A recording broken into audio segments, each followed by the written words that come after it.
প্রায়োরিটিটা কি তো মানুষ দেখতে পাচ্ছে।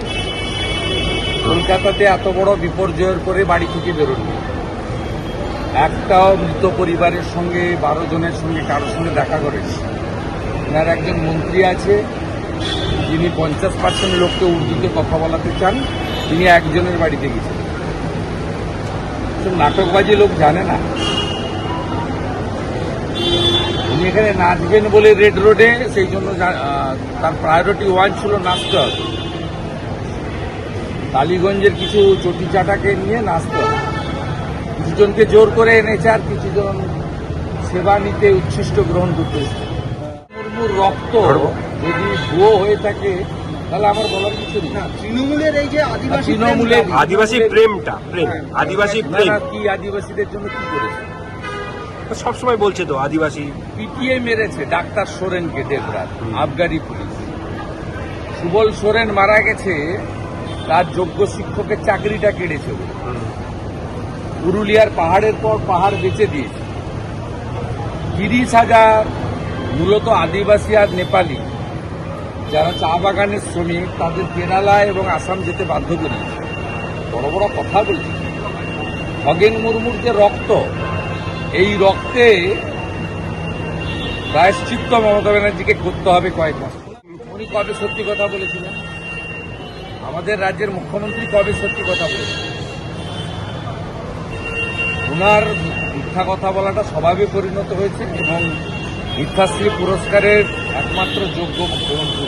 দেওয়ার পরেও এই রকম বিপর্যয় সামলাতে পারলো না রাজ্য সরকার। প্রায়োরিটি ছিল ইন্দ্রনীলকে নিয়ে গান গাওয়া আর টালিগঞ্জের কিছু স্থাবককে নিয়ে নাচা। তা নির্লজ্জ মুখ্যমন্ত্রী 30 জনের বেশি মানুষ মারা যাওয়ার পরে যে নৃত্য করেছেন রেড রোডে দাঁড়িয়ে, তারপরে ত্রাণ দিতে গিয়ে খগেন মুর্মু শঙ্কর ঘোষের সঙ্গে যা করেছেন, এরপরে পরিষ্কার প্রমাণিত হয়েছে এই রাজ্যে জঙ্গল রাজ্য।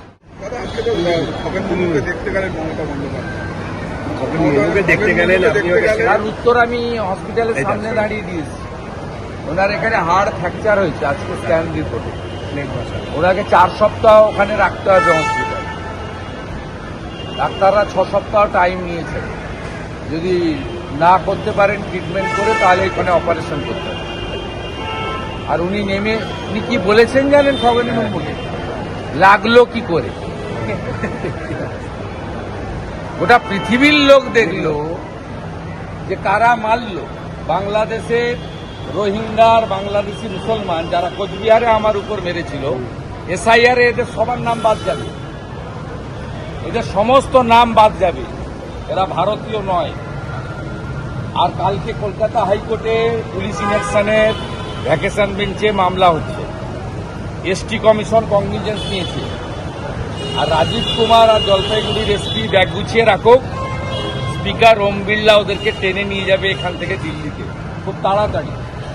খগেন মুর্মুর কেস, শঙ্কর ঘোষের কেস আমরা ছাড়বো না, একদম নিশ্চিন্ত থাকুন। বাংলা খবর, আপনার রাজনীতি, আপনার আওয়াজ।